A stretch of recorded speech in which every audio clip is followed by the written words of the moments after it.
जय श्री राम दोस्तों, कैसे हो आप सब। आशा करता हूं कि आप लोग अच्छे ही होंगे। दोस्तों, कोई व्यक्ति कितना ही अभागा क्यों ना हो, लेकिन अगर वो 3 से 6 बजे उठकर ब्रह्म मुहूर्त में सिर्फ ये 2 काम कर देता है तो वो उसको वही मिलता है जो वह चाहता है। भले उसके दिमाग में जो भी चल रहा हो वो उसको जरूर मिल जाता है।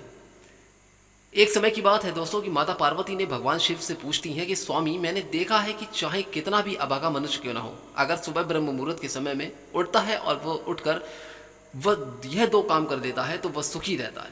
ऐसा क्यों होता है? मुझे ब्रह्म मुहूर्त का रहस्य बताइए। तब भगवान शिव ने कहा कि देवी, मैं आपको इस प्रश्न का उत्तर एक कथा के माध्यम से जरूर बताऊंगा, लेकिन कृपया आप इस कथा को ध्यानपूर्वक जरूर सुनना दोस्तों। और जो भी मनुष्य इस कथा को पूरा सुनेगा, इस कहानी को जानेगा, वो कभी भी इस अवसर को अपने हाथ से जाने नहीं देगा। ब्रह्म मुहूर्त का रहस्य क्या है, ये जानकर आपका पूरा जीवन बदल जाएगा। भगवान शिव कथा को सुनाना शुरू करते हैं और माता पार्वती से कहते हैं कि बहुत समय की पहले की बात है। काशी में दीनू नाम का एक लड़का रहता था। वह लड़का बहुत ही अच्छा था, लेकिन एक गलत आदत थी, वह देर तक सोता रहता था। सुबह उसे जगाने के लिए घर वाले कई प्रयास करते थे, तरह तरह के प्रयत्न करते थे, परंतु वह रोजाना सुबह देर तक उठता था। वह लड़का कभी भी 9 बजे से पहले नहीं उठता। जब भी वो बालक था तब वो परिवार वालों ने सोचा कि यह लड़का जब बड़ा हो जाएगा तो इसकी आदत में सुधार हो जाएगा, परंतु वह लड़का जैसे जैसे करके बड़ा होता गया, उसकी यह आदत और भी ज़्यादा गहरी होती चली गई। दुनिया इधर से उधर हो सकती थी, लेकिन वह लड़का कभी भी जल्दी नहीं उठ पाता था, सोता ही रहता था। उसके पिता इसकी इस आदत से बहुत ही ज़्यादा परेशान थे। उस लड़के को ढेरों नकारात्मक शक्तियों ने अपने वश में कर रखा था, यानी कि उसे चारों तरफ से घेर लिया था। वह सभी को पलटकर जवाब देता था और दिन भर उदास रहता था। इसका असर उसके स्वास्थ्य पर भी पड़ रहा था। जब उस लड़के को यह पता लगा कि उसके सारे मित्र सफलता को प्राप्त कर चुके हैं, तब वह और भी ज़्यादा चिंतित हो गया और ईश्वर को कोसने लगा। वह बार बार यही कहता था कि मेरी किस्मत ही खराब है, परंतु उसके पिता अच्छी तरह से जानते थे कि उस लड़के के असफल होने के पीछे राज क्या है। आखिर वो कौन सा कारण है जिसकी वजह से वह हमेशा असफल ही रहा है। भगवान शिव ने कहा कि हे देवी, एक दिन की बात है, उसके पिता को किसी सन्यासी के बारे में पता चला। उसने तुरंत अपने बेटे को इस समस्या को लेकर उस सन्यासी के पास जाने का निर्णय लिया। सन्यासी को बेटे की आदतों के बारे में बताया और सन्यासी ने कहा कि अल आप अपने इस बेटे को आश्रम में आने को कहिए। फिर उस लड़के का पिता अपने घर की ओर चले गए। उसे पता था कि अगर वह सीधे तरीके से अपने बेटे को सन्यासी से मिलने के लिए कहेगा तो वह कभी भी तैयार नहीं होगा और ना ही वो आश्रम में जाएगा। उसने अपने बेटे को अपने पास बुलाया और कहा, तुम्हारे सारे मित्र जीवन में सफलता प्राप्त कर चुके हैं, क्या तुम सफल नहीं होना चाहते? लड़के ने उत्तर दिया कि जरूर पिताजी, परंतु जब भी मैं अपने मित्रों से उनकी सफलता का रहस्य पूछता हूँ तो वह मुझे कुछ नहीं बताते। भगवान शिव ने कहा कि हे देवी, फिर उसके पिता ने कहा कि मुझे यह रहस्य पता चल गया है कि वह सभी सफल क्यों होते जा रहे हैं और तुम असफल क्यों हो। तब उस लड़के ने बड़ी उत्सुकता से पूछा कि क्या पता चल गया है पिताजी, कृपया करके आप मुझे बताइए। उसके पिता ने कहा कि कल सुबह तुम्हें एक सन्यासी के आश्रम में जाकर उनसे मिलना है। यदि अगर तुम वहां पर समय से पहुंच गए तो वह सन्यासी तुम्हें ऐसा मंत्र बताएंगे जिससे कि तुम सफल हो जाओगे, परंतु एक समस्या है। लड़के ने कहा कि पिताजी, मैं कल पूरी रात जागता रहूंगा और सुबह सन्यासी से मिलकर ही आऊंगा। उसके पिता ने कहा कि ठीक है, तुम जाकर उस सन्यासी की आज्ञा को मानना। पिता की बात सुनकर वह लड़का बहुत ही अधिक खुश हुआ। जीवन में पहली बार रात्रि में वह जागता रहा, परंतु थोड़े ही समय में उसे नींद आ गई और वह सो गया। फिर अगली सुबह जब वह उठा तो उसे पता चला कि सन्यासी से मिलने का समय समाप्त हो चुका है। और उसके पिता ने लड़के की तरफ देखा और कहा कि तुम जीवन में कभी सफल नहीं हो पाओगे, जाओ और जाकर सो जाओ। पिता की यह बात सुनकर उस लड़के को बहुत दुख हुआ।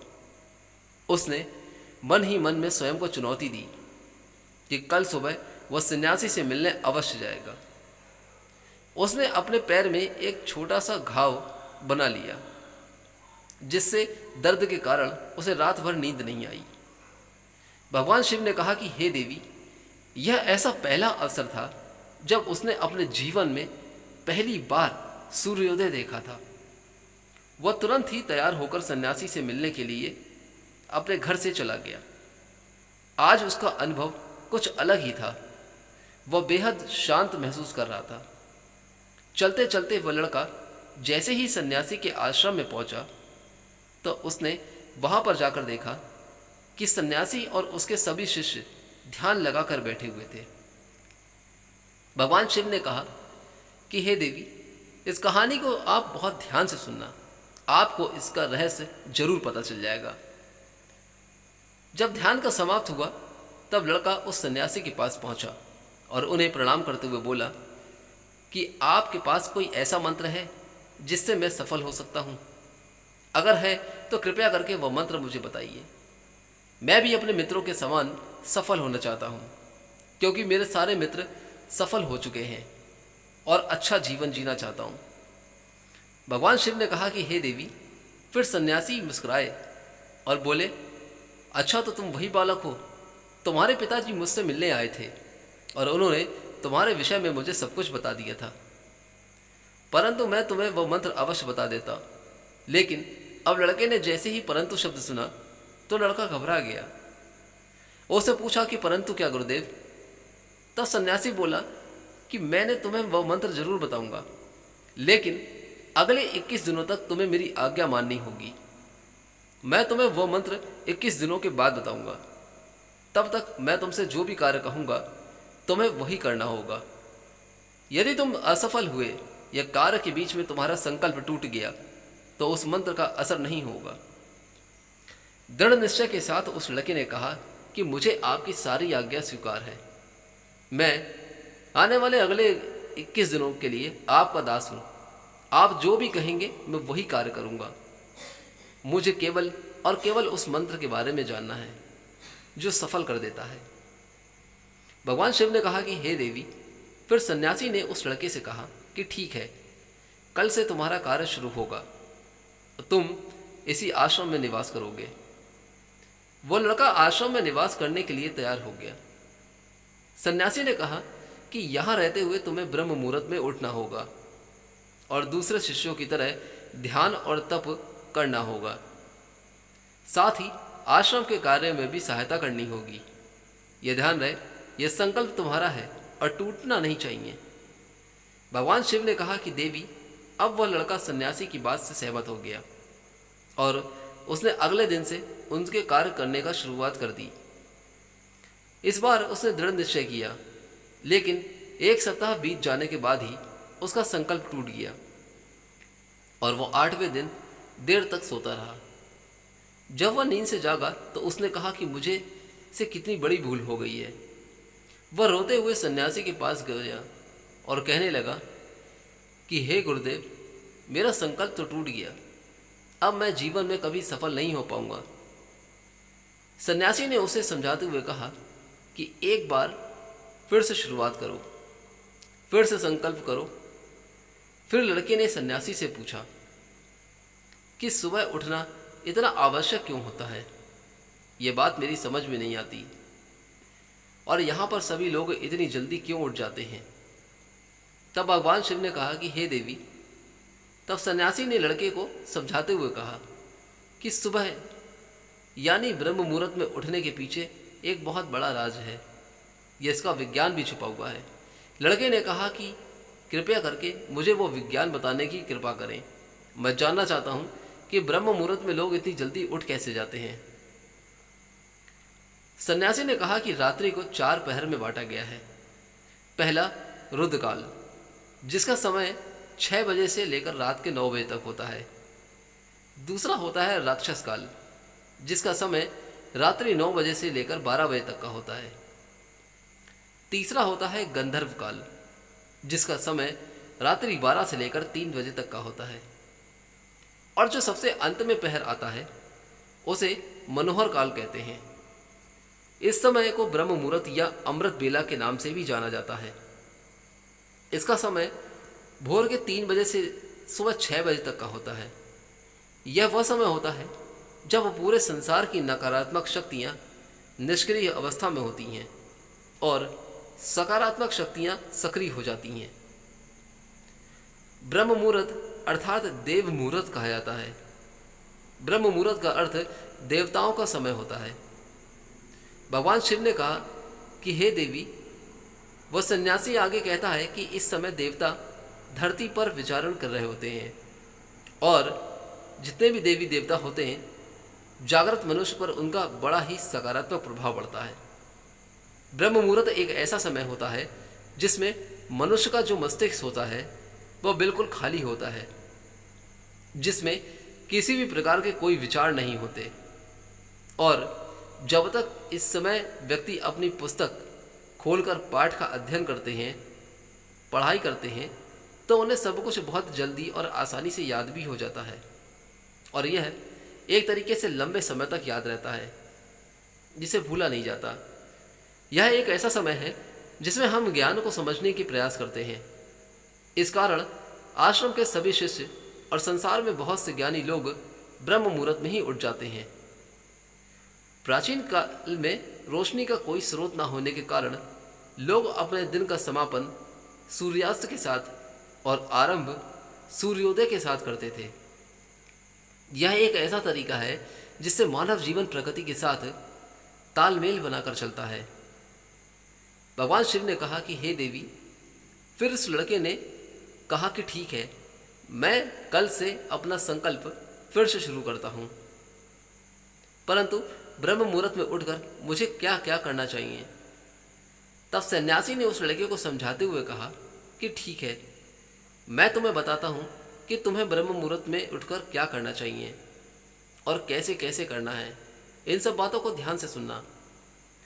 सबसे पहले जब तुम उठोगे तो धरती माता पर पांव रखने से पहले धरती माता को प्रणाम करना चाहिए और अपनी दोनों हथेलियों को देखना चाहिए और उसी समय ईश्वर को धन्यवाद देना चाहिए कि उन्होंने तुम्हें आज का सूर्योदय देखने का अवसर दिया है। इसके बाद नित्य कर्म और स्नान करने से शरीर ही नहीं बल्कि मन की शुद्धता भी बढ़ती है। स्नान करने के बाद ध्यान की प्रक्रिया होती है। ब्रह्म मुहूर्त में ध्यान की अवधि 21 दिन तक होती है। इस विधि का उपयोग तब किया जाता है जब आप अपनी कोई मनोकामना की पूर्ति करना चाहते हो। यदि आपकी कोई इच्छा है और अगर आप उसको पूरा करना चाहते हैं तब आप 21 दिनों तक ध्यान का प्रयोग करें। यह एक ऐसा समय होता है जब व्यक्ति अपने आज्ञा चक्र को सक्रिय करने पर काम करते हैं। भगवान शिव ने कहा कि हे देवी, आगे वह सन्यासी कहता है कि आज्ञा चक्र दोनों भवों के बीच होता है।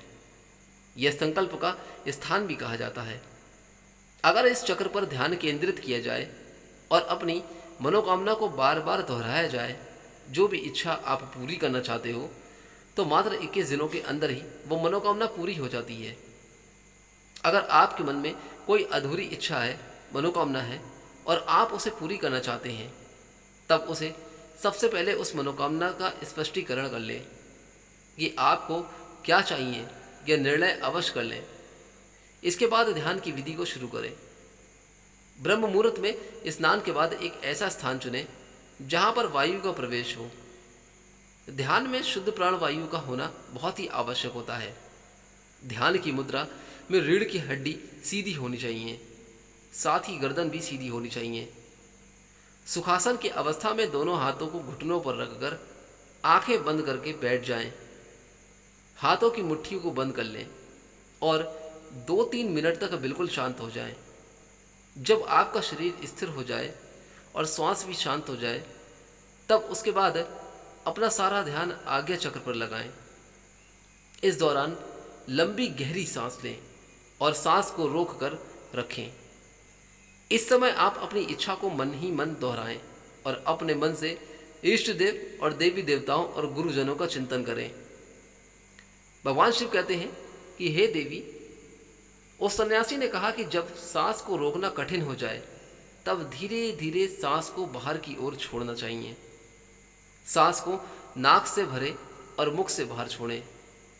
इस प्रक्रिया को 3 से 4 बार प्रतिदिन दोहराएं। ऐसा प्रतिदिन करने से आपकी जो मनोकामना है, जो इच्छा है, वह अवचेतन मन तक अवश्य पहुंच जाएगी और इच्छा पूर्ति जल्दी होगी। आज्ञा चक्र सक्रिय होता है और हमारी आज्ञा को पूरा करता है। सांस को रोक कर रखने के दौरान शरीर में आपातकाल की स्थिति हो जाती है, जिससे कि आपको बेकार की बातें सोचने और विचार करने से बचते हैं। ब्रह्म मुहूर्त के इस समय ईश्वर की विशेष कृपा होती है, क्योंकि सभी दैवी शक्ति सकारात्मक हो जाती है और कोई भी व्यक्ति अपनी मनोकामना को इस समय दोहराता है तो उसकी इच्छा जल्दी ही पूरी होती है। भगवान शिव ने कहा कि हे देवी, इस प्रकार सन्यासी ने उस लड़के को ब्रह्म मुहूर्त का महत्व बताया। अगले 21 दिनों तक उस लड़के ने बड़े ही मन के साथ इस प्रक्रिया को अपनाया। अब वो बहुत ही ज़्यादा अनुशासित और शांत स्वभाव का बन चुका था। उस लड़के ने जैसे ही अपना संकल्प पूरा कर लिया, उसके बाद वह लड़का बड़े ही प्रसन्न भाव से सन्यासी के पास पहुंचा और कहने लगा कि हे गुरुदेव, मैंने 21 दिनों का संकल्प पूरा कर लिया है। अब कृपया मुझे सफल होने का मंत्र बताइए। तब उस सन्यासी ने मुस्कुराते हुए कहा कि पिछले 21 दिनों से जो अभ्यास तुम करते हुए आ रहे हो, वही तुम्हारी सफलता का मंत्र है। यह वही मंत्र है जिससे तुम अपने जीवन में सफल हो सकते हो। जो व्यक्ति ब्रह्म मुहूर्त में उठकर ध्यान प्रक्रिया को सही से करते हैं, वह जीवन में कभी असफल नहीं हो सकते। तुम्हें ब्रह्म मुहूर्त का रहस्य पता चल चुका है। अब तुम इसे जीवन पर्यंत करो। तुम्हें जीवन के लक्ष्य और सफलता दोनों मिल जाएंगे। उस लड़के ने सन्यासी को धन्यवाद दिया और ब्रह्म मुहूर्त के नियमों का पालन जीवन पर्यंत तक करने का वादा भी किया। भगवान शिव ने कहा कि हे देवी, अब तो आपको पता चल गया होगा कि ब्रह्म मुहूर्त का रहस्य क्या होता है। ब्रह्म मुहूर्त में आखिर इतनी जल्दी क्यों उठा जाता है। तब माता पार्वती ने कहा कि हे स्वामी, अब मुझे ब्रह्म मुहूर्त का संपूर्ण ज्ञान हो चुका है। इतना कहकर माता पार्वती जी ने भगवान शिव को प्रणाम किया और उनका धन्यवाद अदा किया। दोस्तों, ये कहानी और ये कथा आपको कैसी लगी? अगर अच्छी लगी हो तो प्लीज़ एक बार यहाँ से जाने से पहले इस वीडियो को एक बार लाइक करके हमारे इस चैनल को सब्सक्राइब जरूर कर दीजिएगा। बेल आइकन को जरूर प्रेस कर दीजिएगा ताकि वीडियो का हर नोटिफिकेशन सबसे पहले आपको मिलता रहे। आज्ञा दीजिए, इस कहानी से आपको एक नई शिक्षा, एक नया ज्ञान जरूर प्राप्त होगा। तब तक के लिए मिलता हूँ मैं अपनी कोई नई कथा या उपाय को लेकर। जीवन में आप हमेशा खुश और स्वस्थ रहे, ऐसी हम आशा और प्रार्थना करते हैं। तब तक के लिए जय श्री राम।